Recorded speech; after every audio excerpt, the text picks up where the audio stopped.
Bienvenue pour ce nouvel extrait de l'émission Twitch Trop Sport. Bonjour à tous et à toutes et bonjour Antoche. Bonjour à toutes et à tous et bonjour Théo, c'est un plaisir de vous retrouver pour cet extrait de notre dernière émission en live. N'hésitez pas à réagir dans les commentaires de cette vidéo parce qu'évidemment on répond à tous les commentaires. Eh bien, bonne vidéo. Et d'abord rugby, la sauce blanchie qui réagissait souvent beaucoup au foot, mais aussi au rugby.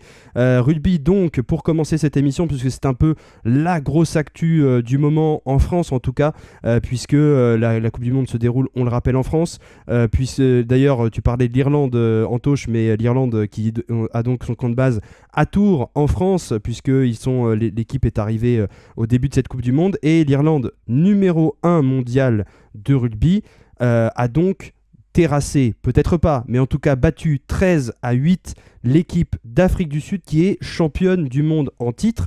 Un très gros exploit pour les Irlandais, auquel on s'attendait, puisque c'est vrai que je trouvais que les Irlandais avaient une meilleure dynamique que l'Afrique du Sud, même si l'Afrique du Sud était quand même parmi les favoris, mais comme plein d'autres équipes.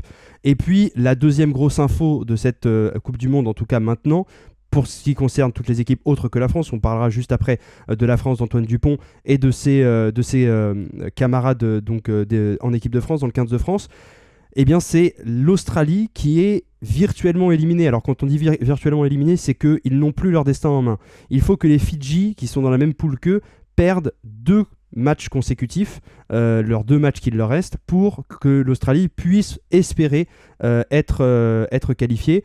Une grosse désillusion. Alors on savait que les hommes d'Eddie Jones, puisque c'est le cas, on se souvient d'Eddie Jones qui avait provoqué la presse en disant que c'était de leur faute, qu'ils mettaient un mauvais climat sur les joueurs, mais c'est vrai que l'Australie a fait preuve quand même de beaucoup de difficultés dans cette Coupe du Monde. Et puis la défaite 40-6, si mes souvenirs sont bons, contre le Pays de Galles, ne les a vraiment pas aidés et est un peu le symbole de cette déroute australienne. Qu'est-ce que tu penses, toi qui es en Irlande en plus, donne-nous des nouvelles des supporters irlandais, qu'est-ce qu'ils pensent de leur équipe, et puis aussi ton avis sur cette désillusion des Wallabies de l'équipe d'Australie. Et bah, alors d'abord le match Irlande-Afrique du Sud il était très très attendu, mais déjà par tout le monde, mais encore plus en Irlande de ce que j'ai pu observer, parce que c'est vraiment le match qui faisait très très peur aux Irlandais. Les Irlandais avec qui j'ai pu parler du match avant le match et même au début du match dans le pub dans lequel j'ai été regarder, ne se voyaient pas gagner contre l'Afrique du Sud. Pour eux, ils allaient finir deuxième de leur groupe après l'Afrique du Sud et affronter la France en quart de finale. Donc, ils étaient confiants parce qu'ils sont toujours assez confiants sur leur équipe. Ils savent qu'ils ont un gros niveau, mais ils voyaient vraiment pas un parcours facile pour leur équipe et ils se voyaient vraiment finir deuxième du groupe. Donc l'ambiance a été hyper tendue pendant tout le match, surtout au début, parce qu'ils ont vraiment soufflé dans la deuxième période quand ils ont réussi à prendre le devant juste avant la fin de la première mi-temps. Mais le début du match était très très pesant. Et ce qui était surtout intéressant de remarquer, c'est que comme ils ne se voyaient pas forcément battre l'Afrique du Sud, quand ils ont vu que sur le papier c'était compliqué, mais que sur le terrain, ils arrivaient à être plus offensifs, à être très très bons défensivement parlant. Ils ont réussi en première mi-temps à sauver 2 ou 3 essais de l'Afrique du Sud qui étaient vraiment pas loin de passer. Ils ont eu ce regain de confiance et on va dire cette explosion de joie à la fin, de se dire ça y est, on a réussi et on a un parcours plus facile parce qu'on risque d'éviter la France si tout va bien, si la France arrive à finir première de son groupe, ce qui pour l'instant se profile plutôt pas mal, d'éviter la France en quart de finale et de pourquoi pas avoir la France en finale. Pour eux, ça serait vraiment le parcours parfait. En tout cas, c'est comme ça que eux le vivent. Donc, c'était vraiment le match qu'ils attendaient le plus dans cette Coupe du Monde et ils ont vraiment bien réussi cette rencontre. Donc le peuple irlandais, en tout cas, est très content et plus que jamais croit en son équipe. Il se voit vraiment, pour le coup, aller réussir à gagner cette Coupe du Monde. Et c'est moi la première chose que j'ai dit avec la personne avec qui j'étais pour regarder le match de l'Irlande contre l'Afrique du Sud et qui est un Irlandais. La première chose que je lui ai dit au coup de sifflet final, j'ai dit bravo, vous venez d'éviter une élimination en quart de finale contre la France. Et donc on a rigolé, mais Ça du coup, charrie, ça charrie. C'est ça bonne charrie, ambiance, ça charrie, évidemment. c'est bonne ambiance. Évidemment, donc franchement, une finale France-Irlande, ce serait une des plus belles finales qu'on pourrait espérer pour cette Coupe du Monde.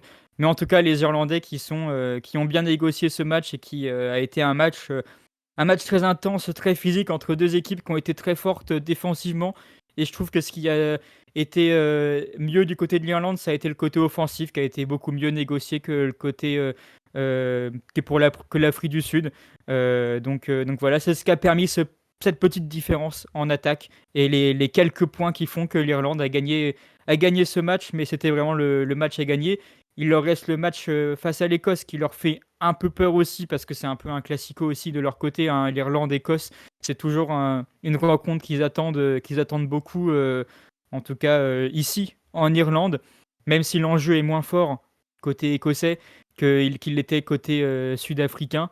L'enjeu de ce match reste très intéressant, mais l'Irlande qui devrait sans doute, sans grande surprise, finir première de son groupe après cette superbe victoire contre l'Afrique du Sud. Oui, en plus c'est étonnant d'entendre ça justement. Enfin, tu t'es été sur le terrain, donc mais c'est un peu étonnant entre guillemets parce que je pense que beaucoup de connaisseurs de rugby, alors chacun avait forcément ses préférences et pensait plutôt à l'un qu'à l'autre, mais c'est vrai que c'est étonnant de la part des Irlandais qui sont quand même, rappelons-le, numéro 1 mondiaux dans les équipes de rugby nationales, de se dire qu'effectivement même eux doutaient peut-être un peu de leur capacité contre l'Afrique du Sud. Après, je ne dis pas Ouais. que parce qu'ils étaient numéro 1 mondial et que l'Afrique du Sud est juste champion du monde en titre, c'était forcément gagné d'avance parce qu'ils étaient numéro 1 mondiaux. Mais c'est intéressant de se dire qu'ils étaient pas confiants et qu'ils se voyaient même perdants face à l'Afrique du Sud, même si on le sait, et c'est d'ailleurs pour ça que c'est aussi un exploit, et c'est une très belle option, comme tu l'as dit, qui a été prise par les Irlandais, de s'imposer face aux Springboks. C'est justement le fait de se dire que ils ont montré aussi peut-être plus d'envie, comme tu le disais, plus d'envie offensive, parce que offensivement, j'ai vu quand on revoit le premier essai, c'est vrai que c'était bien en place, c'était vraiment ça tapait dedans, ça avançait, il y avait vraiment de l'organisation. Donc franchement, on voit que les Irlandais, ils ont un très très bon potentiel, on le savait déjà dès l'origine. Mais c'est vrai qu'on aurait pu s'imaginer, je pense que c'est les Irlandais s'imaginaient ça, une espèce de sursaut d'orgueil de la part des Springboks qui se serait dit voilà, on est champion du monde en titre, on va pas quand même pas se faire éliminer, ou en tout cas quand même pas perdre à ce moment-là. Et le score le reflète aussi, c'est-à-dire qu'il y a des matchs au rugby où on a 13-8 à la fin et on se dit putain, quel match nul, vraiment. Enfin voilà, il y a une des deux équipes qui a marqué un essai en plus, mais franchement aucune des deux méritait parce que les deux voilà, avaient un jeu un peu éclaté et que sur les 80 minutes on n'a pas vu grand-chose. Là, l'avantage aussi, c'était que c'était un très très gros match des deux équipes et c'était voilà, un match très disputé et jusqu'au bout on pouvait se dire que l'une ou l'autre des équipes allait s'imposer. Mais comme tu l'as dit, c'est une très bonne option prise par les Irlandais. Et maintenant, l'équipe de France fait peur, de ce que j'ai pu lire notamment dans l'équipe, fait peur du coup aux Africains, aux Sud-Africains, donc aux Springboks, qui devraient donc, somme toute, si tout va bien jusqu'à la fin de leur poule à eux aussi et celle de la France, affronter les Français dès les quarts de finale. Donc voilà, un gros défi aussi pour les Français, parce que ce soit Irlande ou Afrique du Sud, moi j'ai peut-être un peu plus peur de l'Irlande, tu vois, en tant que Français. Peut-être que les Irlandais, eux, avaient moins confiance en eux, mais j'avais un peu plus peur de l'Irlande parce que, voilà, numéro 1 mondiaux et on voit ce qu'ils ont fait aux Sud-Africains. Mm. Mais, Clairement, ouais. mais ça va être quand même très dur, je pense, de jouer les Springboks. En tout cas, on souhaite bien sûr le meilleur pour la France. Ça, c'est certain. Côté australien, est-ce que tu as pu discuter un peu avec les Irlandais de la contre-performance de l'Australie? Est-ce que eux qui sont une terre de rugby, est-ce qu'ils étaient comment dire, étonnés de cette contre-performance? Est-ce qu'ils s'attendaient à mieux finalement de la part des Wallabies qui se sont inclinés, rappelons-le, contre des gens qui ne sont pas très très loin de chez eux, en tout cas pour les Irlandais, les Gallois, qui eux reviennent Ouais. par contre très très fort. Ils ont eu un petit passage à vide pendant un moment, mais là ça revient fort du côté du Pays de Galles. Ouais, bah, on a déjà, comme tout le monde, été très surpris de la défaite de l'Australie contre les Fidji, dans un premier lieu, où on s'est dit, et comme tout le monde, c'est le premier gros choc de la Coupe du Monde, c'est pas un match qui est censé perdre l'Australie. Et à côté de ça, on a été surpris par les performances des Gallois, qui, justement, comme tu le disais, étaient vraiment un peu des performances en dents de scie avant la Coupe du Monde, où on se disait, ça va être un peu compliqué d'aller chercher une qualification, ou en tout cas pas la première place du groupe. Finalement, ils font la Coupe du Monde parfaite pour l'instant, les Gallois. Ils se hissent premiers de leur groupe. Ils battent justement l'Australie sur un gros score. Et c'est justement, on n'a pas vu le match Australie-Fidji, mais on a été surpris du résultat. Du coup, on a regardé celui Pays de Galles-Australie parce que il avait encore plus d'enjeux vis-à-vis de la défaite de l'Australie face aux Fidji. Alors, donc, de voir que le Pays de Galles a battu l'Australie sur un score aussi gros, on était là en mode, effectivement, il y a un gros problème au niveau de l'équipe d'Australie. Puis on a vu que, déjà, d'un côté, l'équipe galloise était très très forte. Vraiment, ils ont repris du poil de la bête et ils ont un très beau jeu, ça marche très bien, très offensif. Et de l'autre côté, on voit que mentalement, niveau australien, c'est ça qui a pêché, quoi. Il y a un manque d'envie dans le match contre le Pays de Galles qui fait que au début, quand ils sont derrière et après, il y a plus personne en deuxième mi-temps pour jouer côté australien. Il n'y a plus de mental, il n'y a plus rien. Donc ça joue plus et ça perd de manière logique.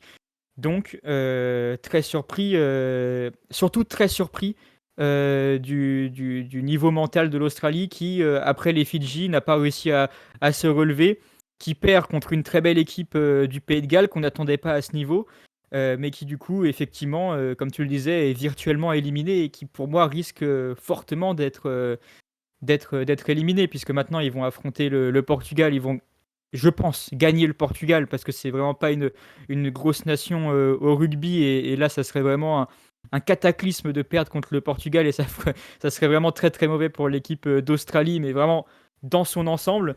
Donc vraiment, je pense pas que ça arrive. Mais de l'autre côté, je pense que les Fidji vont pouvoir maintenir leur deuxième place et se qualifier juste derrière le Pays de Galles qui, pour l'instant, le Pays de Galles qui est impressionnant. Oui, le Pays de Galles impressionnant, notamment on l'a vu quand dès le premier essai en fait, on a vu un Pays de Galles qui va vers l'avant, un Pays de Galles qui est aussi très intelligent sur les choix de jeu, particulièrement justement sur le premier essai. Quand on voit le premier essai, il est tout simplement magnifique, hein, avec cette passe retrait à l'intérieur et après il part tout seul jusqu'à la ligne d'en but. Donc on a vu un Pays de Galles qui, comme tu l'as dit, a un très gros niveau et qui a su parfaitement exploiter les failles de l'Australie en face, et une victoire complètement logique avec une équipe d'Australie qui, comme on l'a dit, avec son sélectionneur Eddie Jones, qui a des problèmes déjà depuis un moment, enfin en tout cas l'équipe a des problèmes, hein, mais toujours le même sélectionneur depuis un moment. Ils ont très peu de ratio de victoire même avant la Coupe du Monde, le sélectionneur très critiqué, l'équipe aussi très critiquée forcément par les journaux et les médias australiens, le sélectionneur qui avait accusé donc les médias justement de plomber l'esprit de ses joueurs. Eddie Jones, paradoxalement entre guillemets, très apprécié de ses joueurs, parce que justement il joue un peu le rôle de paratonnerre, de mur face aux médias et face à la critique. Lui, il essaie justement de motiver son équipe et de la faire jouer du mieux possible. Mais c'est vrai qu'on a vu un vrai manque de réalisme et un manque de volonté de la part des Australiens. Et quand on joue au rugby, c'est un peu ce qui coince finalement tout de suite. On voit tout de suite les limites. Et quand on a un Pays de Galles en face qui, comme on l'a dit, n'est pas la meilleure équipe du championnat et du tournoi plutôt, mais qui peut toujours faire très très mal. Et ce retour en force du Pays de Galles, je trouve, est largement mérité. Alors tu l'as dit, il leur reste le match contre le Portugal qu'ils doivent absolument gagner s'ils veulent espérer toujours une qualification. Mais comme je disais, il faut qu'ils gagnent contre le Pays de Galles, et puis après, ça ne sera pas de leur ressort, puisque les Fidji doivent encore affronter eux aussi d'ailleurs le Pays de Galles et une autre équipe dont j'ai plus le nom comme ça, mais en tout cas deux... Ouais. La Géorgie, je crois. Je crois que c'est ça, effectivement. Donc ça va être compliqué, je pense, pour les Fidji de ne pas perdre. En tout cas, de perdre un des deux matchs, ça va être compliqué pour eux, parce qu'ils ont quand même un meilleur niveau, même si c'est pas l'Irlande, même si c'est pas l'Afrique du Sud, même si c'est pas même la France ou quoi que ce soit. Mais ça reste une nation de rugby, les Fidji. Donc ça fait partie de la culture. Donc perdre contre la Géorgie, qui est un peu meilleur quand même que le Pays de Galles que le Portugal, et perdre contre le Portugal, ça va être compliqué. Donc c'est vrai que les Australiens n'ont plus leur ressort et leur sort entre les mains.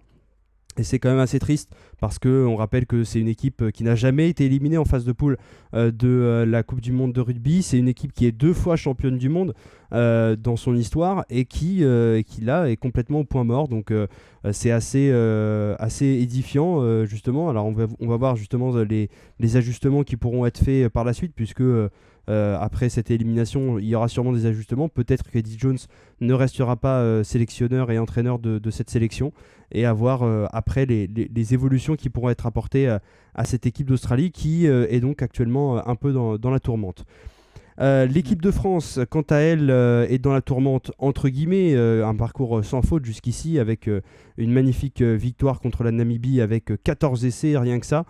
C'était vraiment une démonstration de la part des Français, mais bien sûr, un Namibien a joué tête contre tête et non épaule contre épaule face à Antoine Dupont et blessure donc d'Antoine Dupont, une fracture de la maxillaire, enfin de l'os maxillaire, j'ai pas exactement les termes médicaux, mais c'est pas ça l'important. En tout cas, une blessure qui sur le coup a fait peur à tout le monde parce que Antoine Dupont, alors on peut gagner sans Antoine Dupont, mais c'est toujours mieux de l'avoir sur le banc, en tout cas même sur le banc en super sub comme on dit.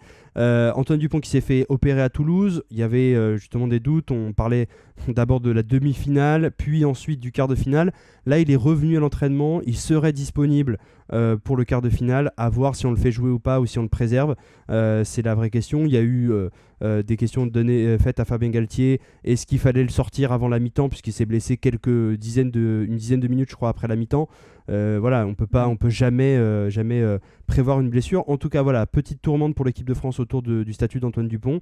Et puis un dernier match contre l'Italie qui devrait être une formalité. En tout cas, voilà, on pense, je sais pas ce que tu en penses toi, Anto, c'est ce qu'en pensent aussi les Irlandais. Peut-être que tu as eu l'occasion de discuter des Français et de l'équipe de France avec eux.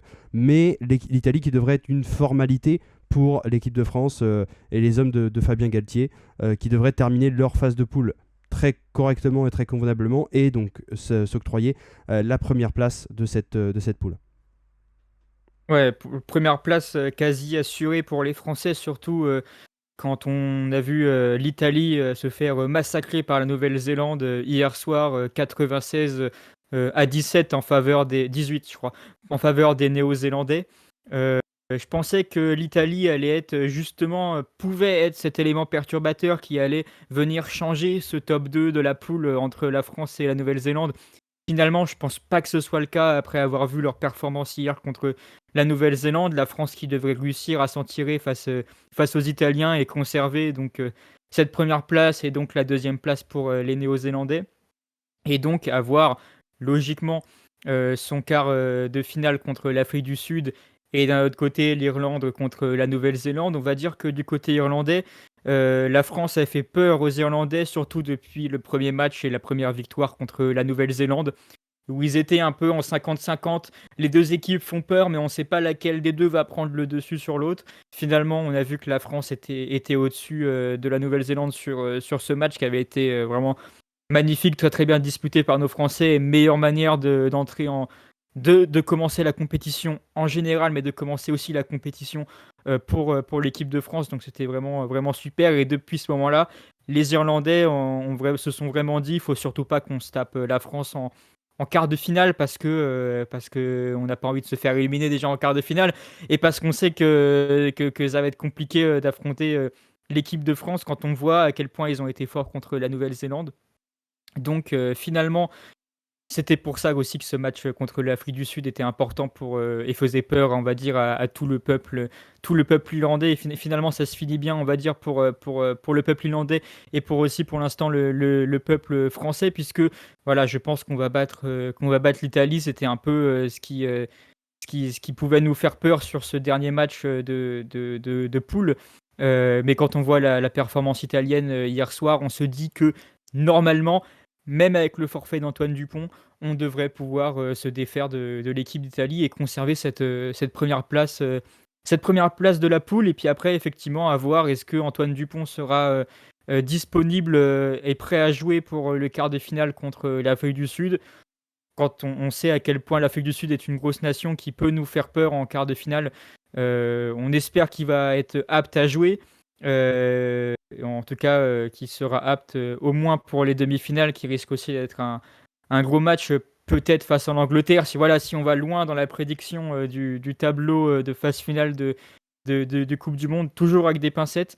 Mais en tout cas, ça va être intéressant à suivre et moi, je ne m'inquiète pas pour la fin de phase de poule de l'équipe de France. Ça ne devrait se dérouler comme prévu, je l'espère.